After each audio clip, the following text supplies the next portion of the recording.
kitang-kita, nasa interview din po nila. Buti na lang po ang isda ay nahuhuli sa sarili nilang bibig. Buti na lang po, ganun po sila magsalita in public at nalalaman natin ang mga katotohanan. And I don't mean to overstep, Mr. Chair. Please stop me at any time. But I would just like to, siguro hindi naman warning, pero siguro ang aking pag-igayat sa bawat isa, pati na rin sa mga mamamayang, ordinaryong mamamayan, na mag-ingat po tayo sa mga naririnig po natin.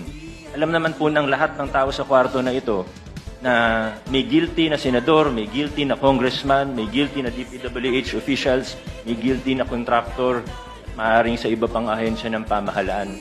Pero sa puntong ito, nakikita po natin, hindi lang sila basta naglalaglagan, gusto nila magulo ang kwento.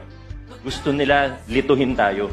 Gusto nila na hindi na natin malalaman kung ano totoo para eventually mawawala na lang na